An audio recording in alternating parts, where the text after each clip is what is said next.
Inspiration positive, Laurence Roux-Fouillé.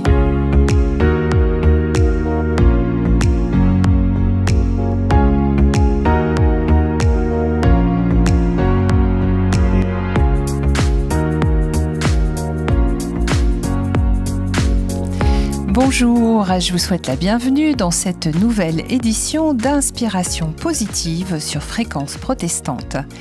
Nous nous retrouvons désormais une fois par mois, le deuxième mardi de chaque mois, pour cette émission qui respire le bien-être, le mieux vivre et vous souffle les bonnes idées et les conseils qui rendent notre quotidien ou notre environnement plus agréable.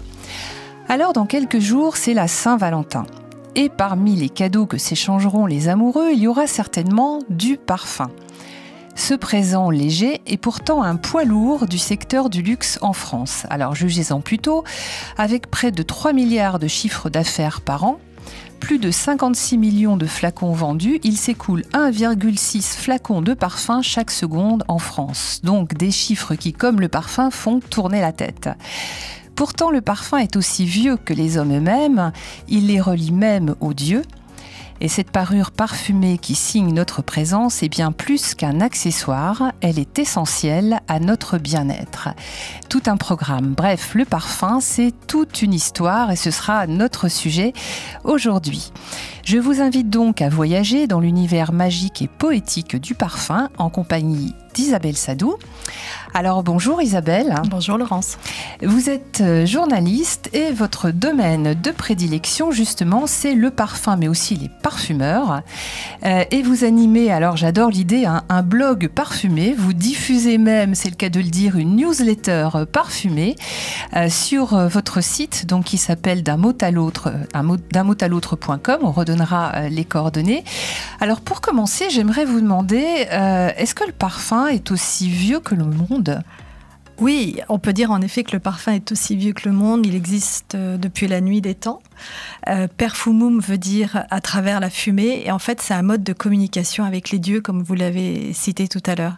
L'Égypte ancienne l'utilisait pour les fumigations rituelles. En Mésopotamie, on purifiait l'air. En Égypte antique, les plantes étaient très utilisées dans des mélanges olfactifs. En Grèce, le parfum asseyait le pouvoir religieux. Ouais. Et dans l'Empire romain, on rapportait des conquêtes, les épices et les encens. Et jusqu'à aujourd'hui, on pourrait remonter l'histoire pour montrer à quel point le parfum est très présent dans nos vies. Donc c'est un produit qui est lié aussi à la richesse, au pouvoir. C'est un signe de richesse. Ouais. C'est un signe qui appartenait à l'élite depuis très longtemps. Ouais. Et avec une transcendance. Donc il s'élève vers le ciel et vers les cieux. Il s'élève. Alors j'ai lu quelque part que, en effet, l'encens, c'était l'escalier du ciel. Ah, c'est joli comme... c'est une jolie effectivement, image. C'est très poétique. Je crois qu'il va y avoir beaucoup de poésie dans cette émission. Et j'espère en tout cas que vous allez passer un bon moment avec nous. Alors, à travers votre blog, vous présentez pas mal d'ouvrages et puis aussi beaucoup de portraits de personnes qui fabriquent, qui élaborent à la fois les parfums, mais aussi qui tournent autour de ces univers et puis de cet univers, et on parlera aussi des métiers du parfum. Moi, j'aime beaucoup l'idée, et vous défendez l'idée que le parfum, c'est un art. Alors, pas seulement un artisanat, c'est un art. Et les parfumeurs sont des artistes. Alors, est-ce que vous pouvez développer cette idée ? Oui, volontiers. En effet, les parfumeurs sont des artistes pour plusieurs raisons. La première, c'est qu'ils sont liés à tous les autres arts. Ouais. La poésie, la littérature, et chacun emprunte des termes, les notes, les touches, les cuivres, les contrastes, les bases. Tous ces mots évoquent l'architecture, évoquent la littérature, la poésie, la cuisine aussi. On parle d'épicé, d'acidulé pour qualifier certains parfums. Et le nombre de métaphores, et la musique bien sûr, on disait les notes tout à l'heure, les touches. Et les métaphores poétiques sont impressionnantes. On parle d'un parfum, on parle de son corps, de son cœur, etc. Donc il y a tout un lexique, un champ lexical que le parfum emprunte aux autres arts. Et c'est en cela que les parfumeurs sont des artistes. La deuxième raison, c'est que on pense que être chimiste suffit pour être créateur de parfums. Non. Ils ont une dimension. Il ne suffit pas de savoir assembler. Non, ça suffit pas de savoir. Il faut bien plus que ça. Il faut des idées, il faut de l'imagination, et il faut vouloir, comme les artistes, partager une émotion. Et c'est en cela où, dans mon blog et dans les interviews que je réalise pour présenter les parfums, et plutôt les parfumeurs, il y a cette dimension créative, émotionnelle qui leur appartient. Vous parlez d'une signature. Alors, la signature en parfum, certains artistes, et du coup certains parfumeurs revendiquent avoir une signature en utilisant plus une matière qu'une autre. Ouais. Mais aujourd'hui, il y a un mouvement de parfumeurs un peu discrets, mais qui aimeraient se faire entendre, qui disent finalement les tableaux ont la signature des artistes, les œuvres musicales, on connaît leur signature. Pourquoi ne mettrions-nous pas un jour la signature de tel ou tel parfum sur le flacon ? D'accord. Parce qu'il y a une forme d'injustice dans la mesure où ces créateurs, alors souvent, soit ils sont intégrés à des maisons, ce sont des nés maisons, ou alors ils travaillent pour, alors on va dire pour des sous-traitants, même si le terme n'est pas exact, et vous le corrigerez. Mais une fois que le parfum qui appartient finalement à une marque a un nom qui est aussi, alors qui est évocateur, mais qui est aussi un nom commercial, on oublie presque le créateur derrière, même si certains sont restés célèbres, mais en tout cas, on l'oublie. Aujourd'hui, si je vous disais, sans citer de marque ni de nom, qui a créé ce grand parfum dont on connaît et la marque et l'égérie, pas facile. Alors, on peut citer, puisque je crois que dans les intemporels, il y a des parfums qui traversent le temps. Je crois que dans les meilleures ventes, on va avoir, par exemple, le numéro 5 de Chanel. Alors, le citer, on va dire que ça fait partie du patrimoine culturel. C'est pas forcément un aspect publicitaire. C'est un parfum qui va avoir bientôt un siècle. Et c'est vrai que quand on y pense, on pense à sa créatrice, qui serait bien sûr la couturière Gabrielle Chanel. Mais derrière, il y a un homme, en fait. Alors, derrière, il y a un homme et il y a une équipe. Et elle a eu l'idée. Et comme d'autres parfums qui ont suivi, elle a propulsé certaines matières premières à l'époque pour créer ce parfum. Mais la formule et le créateur, bien sûr, ne sont pas connus du grand public. Comme aujourd'hui, si je vous dis Dior j'adore. Ouais, c'est ça.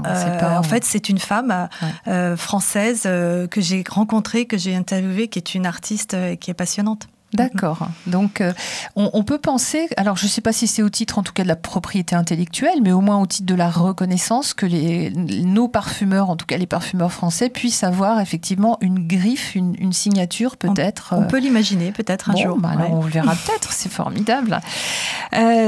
Précisément, alors je parlais tout à l'heure du secteur du luxe. On sait que sur le marché du parfum, la France a une place privilégiée. D'ailleurs, on exporte énormément nos parfums, nos créations françaises.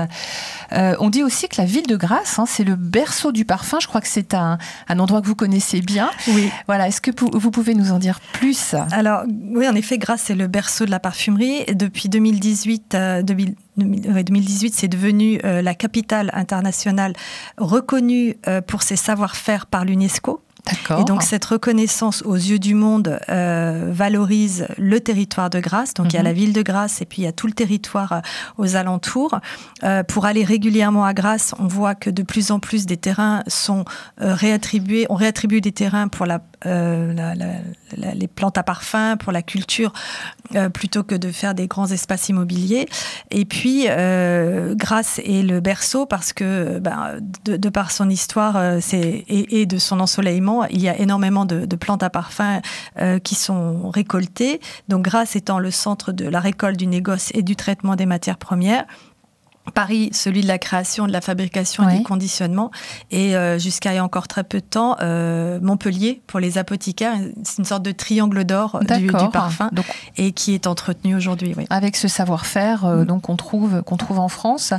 Il y a une école du parfum ? Il y a plusieurs écoles et en particulier l'école supérieure du parfum qui a été créée à Paris et qui vient d'ouvrir à Grasse. Et puis il y a des écoles de formation continue dans des entreprises qui permettent à des adultes de se perfectionner ou de se former.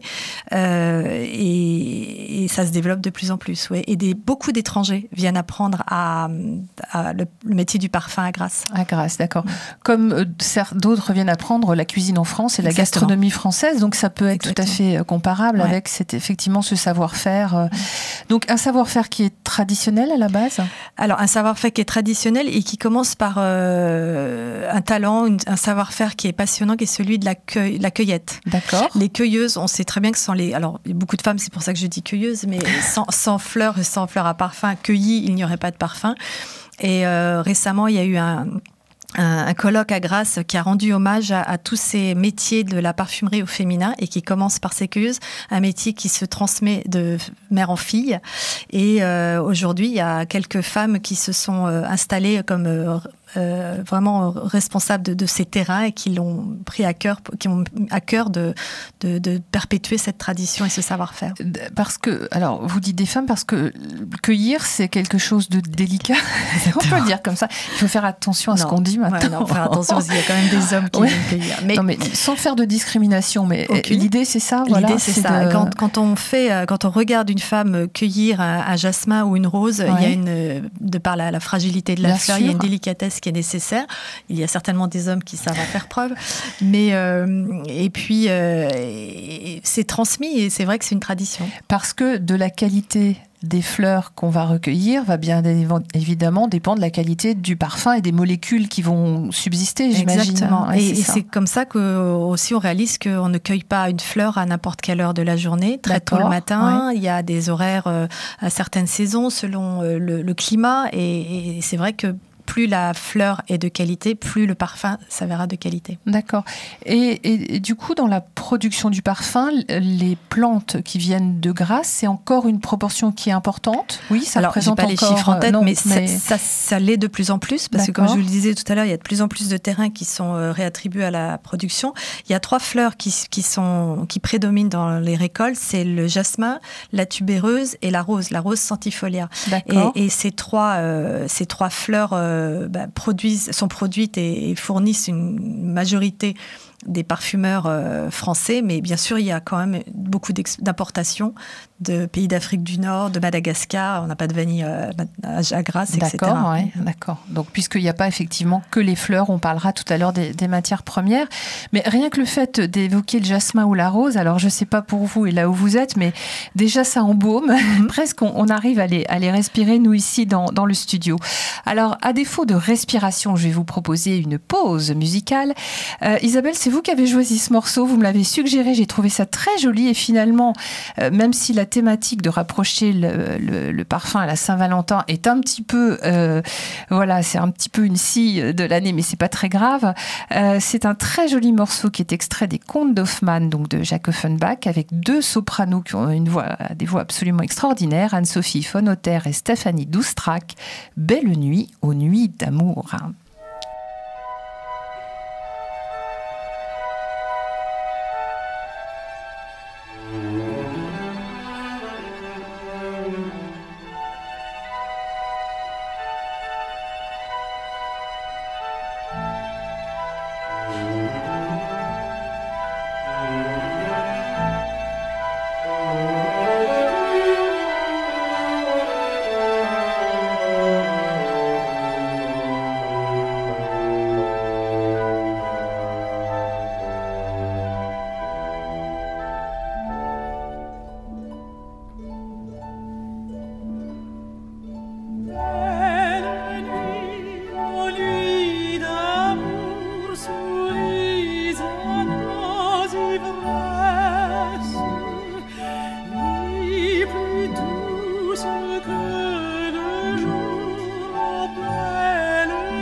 Inspiration positive, Laurence Roux-Fouillé.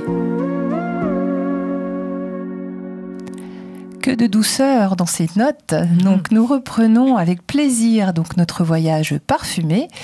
Et pour nous accompagner aujourd'hui, je suis avec Isabelle Sadou. Donc vous êtes journaliste, je le rappelle, et votre domaine, votre coup de cœur, j'ai envie de dire votre passion, c'est vraiment le parfum, mais aussi tous ces métiers de la parfumerie, ces artistes que sont les parfumeurs, et en particulier en France, on en parlait tout à l'heure. Alors le parfum, toute une histoire.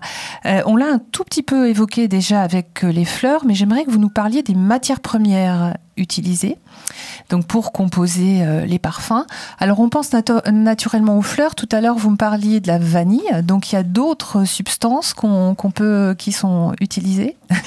Oui, alors il y a toutes les matières premières dont font partie les fleurs, et de plus en plus, comme on sait qu'on ne peut pas reproduire tous les parfums des fleurs, on a créé des matières de synthèse. Oui.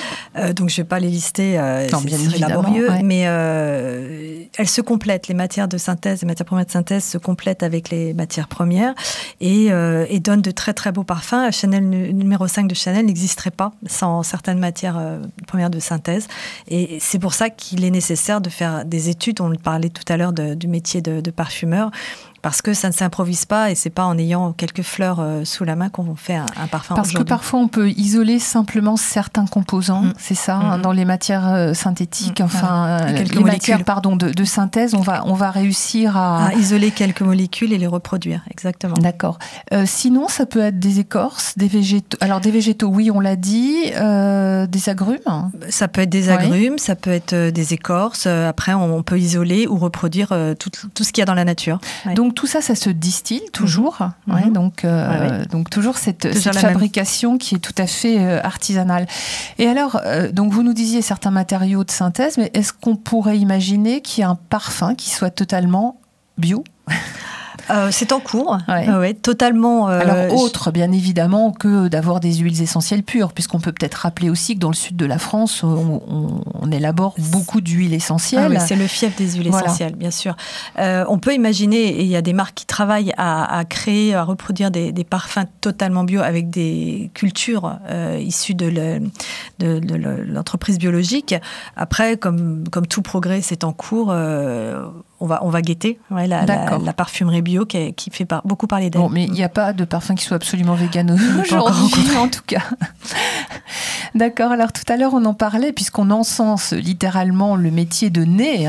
On dit toujours que le nez, finalement, c'est à la fois... Alors, un chef d'orchestre, puisqu'il va assembler des notes de tête, des notes de cœur. Il va composer, il y a vraiment quelque chose. Mais c'est aussi un peu un sorcier, un alchimiste. Il y a un peu tous ces métiers qui sont mêlés.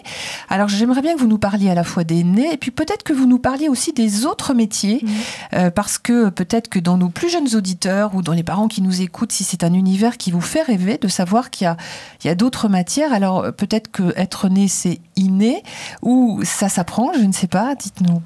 Alors, être né, ça s'apprend. C'est laborieux. Et tous les nés, tous les créateurs de parfums vous diront que ça prend du temps, il faut de la patience, il faut de la mémoire. Ils travaillent. On dirait pas. Voilà. Non, mais ce que je veux dire, c'est que ça leur tombe pas dessus comme ça. Non, ils travaillent. Ils doivent enregistrer, je vous parlais de mémoire à l'instant, plusieurs centaines de matières et d'odeurs, d'où cette nécessité d'avoir une très bonne mémoire. Mémoire olfactive, exactement. Certains, l'autre jour, j'entendais Mathilde Laurent qui disait que de Cartier, le nez de Cartier, qu'il fallait 10 ans pour être né. Donc 10 ans, presque un médecin, quoi. Aujourd'hui, il y a des écoles de parfumerie dans lesquelles on apprend les différents métiers. Tout le monde dans ces écoles ne devient pas né. On peut devenir préparateur, évaluateur, on peut travailler dans le marketing, très important. Et toutes ces étapes qui aident à la création du parfum nécessitent des études. Il ne suffit pas d'être chimiste, comme on le disait tout à l'heure. Et finalement, le nez, comme vous l'avez très bien présenté tout à l'heure, va être un peu le chef d'orchestre, mais surtout, c'est celui qui va être à l'origine de la création, qui va avoir la formule, qui va permettre de suggérer, de présenter une émotion qu'il va vouloir partager. Ce qui veut dire que ça part d'une intuition ou d'une envie? Ça part d'une idée. D'accord. Alors, l'intuition, l'idée, on n'est pas loin. Beaucoup disent qu'ils partent d'une idée, d'un souvenir, d'une histoire qu'ils veulent raconter. Donc, c'est quelque chose qu'ils ont en eux et qu'ils ont envie de partager. Et qu'ils vont traduire, finalement. Qu'ils traduisent exactement par une formule, parce que finalement, il faut toujours passer par cette formule. Et leur inspiration, leur création vient de ce qu'ils vivent, de ce qu'ils partagent et de ce qu'ils ont envie de communiquer. D'accord. Donc ça, c'est vraiment le nez qui est un peu le métier phare, ou en tout cas celui qui fait rêver dans l'univers de la parfumerie. Quand on a préparé l'émission, vous m'avez parlé du métier d'évaluateur. Alors, dit comme ça fait pas forcément rêver, mais c'est très important. J'ai rencontré une créatrice de parfum qui dit que sans l'évaluatrice, elle ne pourrait pas travailler. D'accord. Donc l'évaluatrice, c'est un peu le bras droit du nez. D'accord. Par définition, c'est la personne qui évalue les formules, qui va peser, sous-peser, qui va accompagner la formule jusqu'à l'idéal. Et ensemble, ils vont pouvoir valider si l'intuition émise par le nez ou par le créateur tient la route. C'est-à-dire que pour faire des analogies, est-ce qu'on peut dire qu'elle compose la recette ? Les ingrédients, c'est un peu comme ça. Oui, c'est un beau duo. Donc c'est indispensable pour pouvoir après fournir un produit qui lui va être, on va dire quand même industrialisé. On est d'accord. Il faut que ça puisse être fabriqué. C'est un métier à part entière. Ouais. D'accord. Donc vous nous avez dit il y a une école à Grasse, c'est ça ? Il y a une école. Il y a plusieurs écoles à Grasse, dont l'école supérieure du parfum qui vient d'ouvrir ses portes et qui existait à Paris. À Paris, plutôt à Versailles. Oui. Il y a une école ancestrale qui s'appelle l'ISIPCA, qui est accolée à l'Osmotec, qui est une association qui entretient la mémoire des parfums, qui recrée des parfums qui ont disparu du marché. Ils archivent les parfums, exactement. Extraordinaire. C'est fascinant, qui propose des conférences sur l'histoire du parfum ou des parfumeurs qui ressortent. Ça se trouve à Versailles ? Oui. D'accord. On peut le visiter ? Oui. D'accord, c'est bon à savoir. Comment vous appelez cet endroit ? Osmotec. Osmotec. Rien que le mot fait rêver. On archive des parfums, des odeurs. C'est assez merveilleux. Donc, cette école, en général, c'est des formations qui peuvent être sur combien de temps ? 5 ans. D'accord. Pour aboutir à entre 3 et 5 ans. Et après, on imagine beaucoup d'expériences. Beaucoup de stages. Ouais. Les années d'études sont ponctuées d'énormément de stages en France et à l'étranger. D'accord. Et après, on peut rejoindre... Alors, ce qu'on disait tout à l'heure, on peut rejoindre soit une marque, soit une société de composition, soit se mettre à son compte, c'est un peu plus laborieux. Mais d'être un mercenaire du parfum. Voilà. Et donc voilà, donc des possibilités. C'est vrai que c'est des univers avec un savoir-faire, un artisanat français qui peut faire rêver. Alors, on parlait justement de ces nez. On dit que souvent ils sont à la recherche de l'accord parfait. On est encore presque entre la musique et le parfum. L'accord parfait, c'est un peu leur Graal à eux. Ce parfum idéal, ce parfum rêvé finalement, c'est quoi ? Qu'est-ce qu'ils vous racontent ? Qu'est-ce qu'ils vous disent, les parfumeurs que vous rencontrez ? Qu'est-ce qu'ils ont envie de réaliser, comme j'ai envie de dire, presque comme chef-d'œuvre ? Oui. Alors, j'ai posé cette question à une créatrice à Grasse qui m'a répondu le parfum idéal, c'est celui qui plairait au plus grand nombre, celui qui ferait rêver ceux qui le sentiraient, qui soit le plus nombreux possible. D'accord. Donc, ça, c'est une réponse parmi d'autres. Ça serait intéressant de comparer leurs réponses à eux. Après, certains autres vous diront je ne le cherche pas, je n'ai pas de Graal, chaque parfum en est un. Au fur et à mesure de la création. C'est une découverte à chaque fois, d'accord. Donc il y a vraiment cette particularité que le parfum va être très lié. Il y a quand même un côté très affectif, ça va être très lié aussi aux émotions. Vous disiez souvent un parfum, ça traduit une émotion, un souvenir, mais ça en provoque aussi chez ceux qui portent ce parfum et qui vont finalement s'envelopper à la fois de ce sillage, de cette signature. Il y a tout un tas de choses qui traduisent à travers ça. On aborde en effet le rôle du parfum. Oui. Il ne faut pas oublier que, indépendamment du fait que ça a été un lien avec les dieux à l'origine, ça a été aussi pendant très longtemps un médicament, le parfum qui soigne. Donc ça, c'est une autre partie de notre histoire. Et puis, avant de devenir un objet de séduction. Et comme vous le disiez, le parfum, on le choisit, on l'enveloppe pour se faire du bien, on se sent bien, on se sent beau, peut-être belle. D'abord à soi. D'abord exactement. À soi, c'est pour ça que je le présente dans ce sens-là. Et après, comme on va se sentir bien, un certain pouvoir de séduction va nous envelopper et on va certainement attirer le ou la personne de ses rêves. Aujourd'hui, vous avez cité des chiffres faramineux parce qu'on offre le parfum, mais c'est délicat d'offrir un parfum. Moi, je suis assez d'accord avec vous parce que c'est comme imposer à quelqu'un une identité qui n'est pas forcément la sienne, alors que le parfum, c'est tellement personnel qu'on n'a vraiment pas envie forcément de porter des odeurs, enfin un parfum qui n'est pas le nôtre, qui ne nous ressemble pas. Dans lequel on se sent et un pas parfum que vous bien. allez mettre sur votre peau ne va pas sentir la même chose que sur la peau d'autrui. C'est clair. Écoutez, Isabelle, merci. On pourrait passer des heures. Et c'est vrai qu'on s'est dit qu'il y avait tellement de choses à dire sur le parfum qu'on pourrait faire sans doute plein d'émissions, parce qu'on sait aussi que le parfum soigne. Alors, on n'a pas eu le temps aujourd'hui, mais vous m'aviez expliqué à quel point aujourd'hui les malades d'Alzheimer peuvent être aussi accompagnés, voilà, avec ces odeurs. Comment vous appelez ça ? L'olfactothérapie. Olfactothérapie, voilà. L'aromathérapie, c'est énormément de termes tout à fait merveilleux, et c'est vrai qu'ils nous font tout de suite partir, qu'ils nous font rêver. Alors, on va vous donner quand même encore quelques pistes si vous voulez aller plus loin et découvrir l'univers du parfum. Alors, Saint-Valentin parfum, oui, mais pourquoi pas un petit week-end à Grasse, puisque tout à l'heure vous nous avez parlé donc du Musée international de la parfumerie, donc qui se trouve à Grasse. Ça peut être une occasion de quitter la région parisienne et puis d'aller passer un week-end à deux pour aller visiter cet endroit, et pourquoi pas les champs de jasmin dont on sent le parfum à l'odeur jusqu'ici. On peut rappeler aussi qu'à Paris, on a un musée, donc qui est celui d'une marque, le musée du parfum Fragonard, qui se trouve au square de l'Opéra, mais qu'on peut tout à fait visiter. Et puis, je vous invite, comme toujours avec cette émission, à aller retrouver un article, et plusieurs articles d'ailleurs, sur le blog donc d'Inspiration Positive. Je vous redonne l'adresse, c'est Inspiration Positive au pluriel, .wordpress.com, et vous avez également notre page Facebook. Et puis, il y a aussi notre compte Instagram, avec le compte Instagram de Fréquence Protestante. N'hésitez pas à devenir ami, à le liker, @Fréquence Protestante. Voilà, donc si vous avez aimé cette émission, vous allez pouvoir d'ici peu la réécouter, ou même la faire écouter à vos amis qui n'auraient pas eu la chance de nous suivre, puisque l'émission sera disponible dans quelques minutes, heures, voilà, à peine, en podcast, donc sur le site de Fréquence Protestante. Ceci me donne l'occasion de remercier Arnaud qui était aujourd'hui avec nous à la technique. Et puis quant à nous, on se retrouvera pour une prochaine émission, ce sera le 10 mars, donc dans un mois, avec un thème tout à fait différent, mais aussi inspirant. Je m'équipe pour pas cher dans une ressourcerie. D'ici là, portez-vous bien.